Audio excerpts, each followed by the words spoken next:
What is going on, everyone? My name is the California Cougar, and today I'm going to be starting up a new series. Yes, I'm going to be starting up a new series. This is the first of 40 videos in a weekly series, and it's going to be talking about Survivor.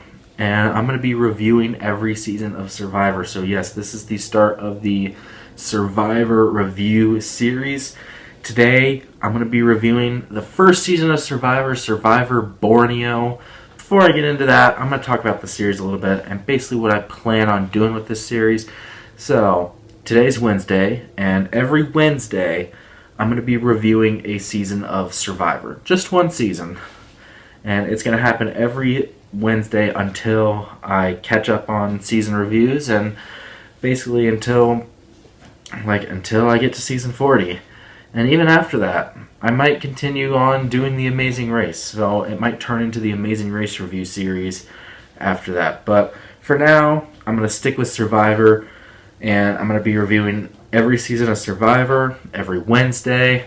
And it's going to start off this week with Survivor Borneo. So if I do this like once every week, I should be reviewing season 40 around the time when season 41 is like midway through, I think.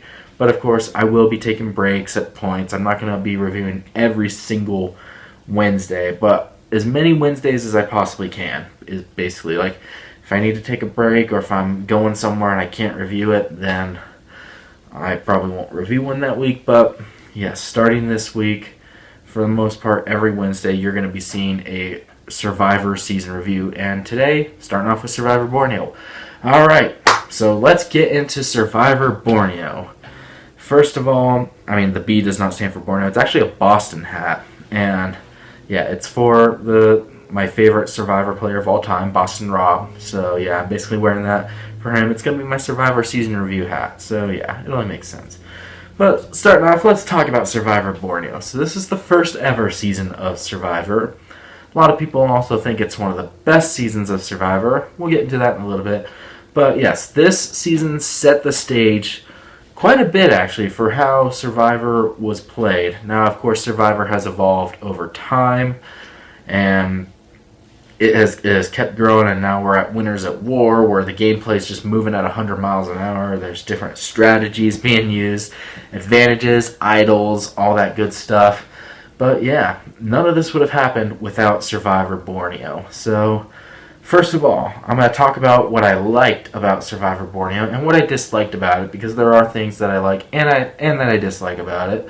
So, starting off with what I liked about Survivor Borneo, I love the cast of Survivor Borneo, especially post-merge. I love this cast. You got people like Gretchen, Greg, Colleen, Jenna, Jervis, and then, of course, the Toggies. You got Sean, Richard Hatch, Rudy, Sue, Kelly. Like, those are your top 10. And the tribes, you have Pagong and Toggy. They're the main tribes at the beginning. Now, I don't really remember too much of the pre-merge, except for a few people. You got, like, Dirk, BB, Sonia was the first boot. And, of course, Joel. A lot of people didn't seem to like Joel very much because of how chauvinistic he was. There were a lot of people like that. But yeah, the post-merge cast is awesome. Everyone loves Colleen. Everyone loves Hatch, except for CBS now. And then Rudy, of course, he was a fan favorite. Greg, I thought Greg was hilarious. How is Greg not returned for a second season? That's what I want to know, because he was awesome. Coconut Phone, basically like fake crying when he got voted out. That was really funny. And then, of course, the strategy. It invented parts of strategy, like creating an alliance, a voting block, to keep yourself and others from being voted out. And the Toggy 4 alliance was formed between Richard, Rudy, Kelly, and Sue. So, yeah, the first ever alliance was formed. You have Sean's alphabet strategy. That was hilarious. So, yeah, just a few strategies here and there were invented. Again, creating an alliance, Sean's alphabet strategy, that the Toggy alliance piggybacked off of. There's a lot of stuff going on in this season, and it's a fun season. There's a lot of fun things with this season that happen. So, like, yeah, people were having a lot more fun back then because it was the first season. There's not nearly as much strategy as there is now. But yeah, it's a really fun season. I think if this was the first season anyone ever watched, I think people would love it. And it's just the problem with this season is, like, if this is the first season you watch, or especially if it's not the first season you watch, actually, like, let's say you watch something like Survivor David versus Goliath, and then you watch this season, it just doesn't hold up very well. And that's just because Survivor has evolved so much. It's not really the season's fault, but it just doesn't hold up so well because it's evolved so much. It makes this season kind of boring at times. And also, it invented pagonging, which is named after the tribe Pagong. I mean, they were the first ever tribe that was pagonged, hence the name pagonging. So, yeah, pagonging is basically a strategy, like members of one alliance will just vote off every other member in the other alliance until it's just the main alliance left. It's something I really don't like about the show. It's happened several times during Survivor seasons. Thankfully, it doesn't happen as much now because, I mean, there's a lot more strategy involved now. But when there's a pagonging, it just makes things so much more boring. There's also reverse pagongings, which are much better. Some seasons have that. We'll get to those when I review those seasons. But yeah, pagonging, it just made the post-merge of the season kind of boring. But yeah, I mean, you have the old classic challenge, like the first challenge ever, lighting torches, bringing a raft through the water. You also have the second immunity challenge where Jervis struggles to eat grubs. That was funny. And of course, the hold your breath challenge at the merge. Like, that's classic. You don't see that very often anymore. And just many other challenges as well. The hand on the idol challenge, the first ever final immunity challenge, which was used several times in the first few seasons. So yeah, a lot of memorable things about this season. It's a fun season. And of course, like, all the stuff that goes on. Greg and Colleen in the pre-merge, like, they were flirting a lot throughout. Like, that was fun. Again, I mentioned Greg's coconut phone. You also have things like Jenna not being able to see her loved one video. And speaking of which, Jenna's another negative of this season. I did not like her. I didn't really like Sue all that much either. But yeah, it also, Challenge Beast, Kelly Wigglesworth was the first ever Challenge Beast. A lot of people consider Colby Donaldson to be the first real Challenge Beast, even though Kelly did it first. Like, she went on a 4 immunity win streak or something like that. I think it was 4. Correct me if I'm wrong. I think it was 4. But so yeah, she was the first ever Challenge Beast. And you also have the challenge with the video cameras where Rudy's always like, I don't know. Classic. So yeah, it's a very classic season. It's very basic. A lot of fun stuff going on. They had a lot more food rations back then as well. I remember that. You have BB losing his mind on his tribe for not working as hard as him. You also have, like, Joel being kind of a chauvinist. Dirk was kind of the same way. I don't even remember a lot of the pre-merge boots. Ramona and Stacy I didn't really remember too much.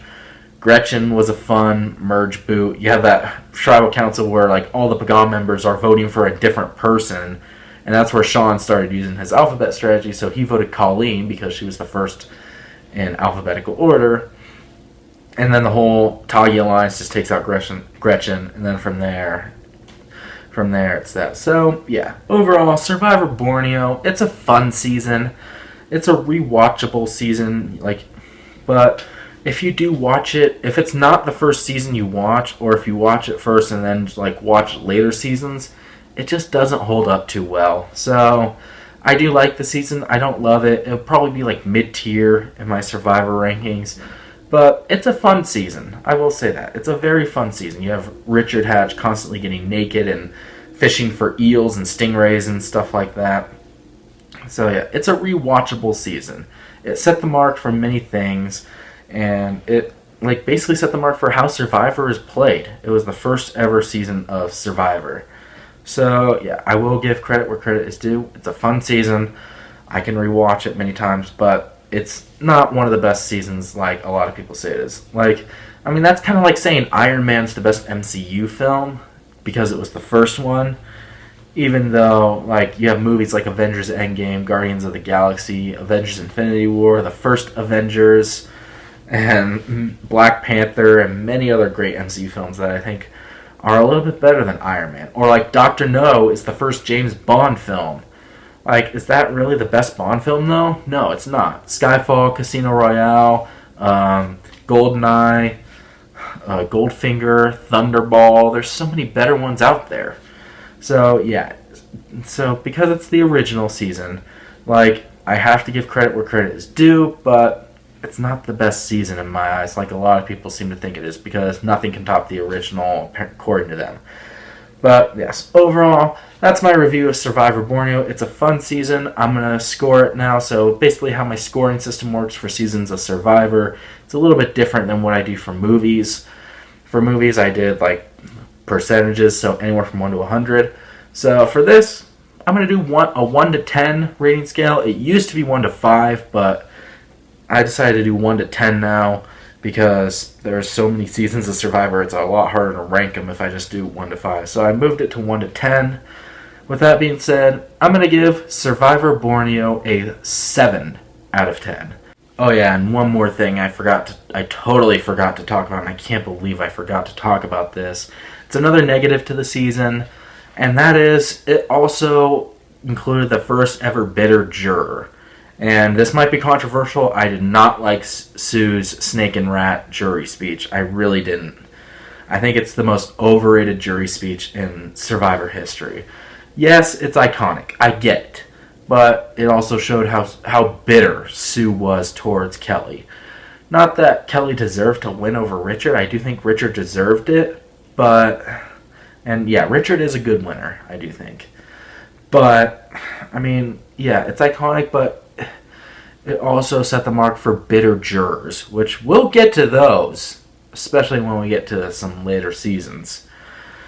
Yeah, I can't stand bitter jurors, but that's all I wanted to touch on. So, yeah, with that being said, the score for Survivor Borneo is a 7 out of 10. Alright, so there's my review of the first season of Survivor Borneo. So if you guys do watch Survivor, what did you think of Survivor Borneo? Do you agree with me on my points? Do you disagree with me? Let me know down in the comments below what you think of Survivor Borneo. And yeah, make sure to hit the like button on this video if you enjoyed this review. Make sure to subscribe to my channel for more videos to come in the future. Next Wednesday, we're going to be talking about Survivor, the Australian Outback, Season 2 of Survivor. So make sure to stay tuned for that. Subscribe to my channel if you haven't already. And until the next video, once again, my name is the California Cougar. And always remember to stay California cool. Peace.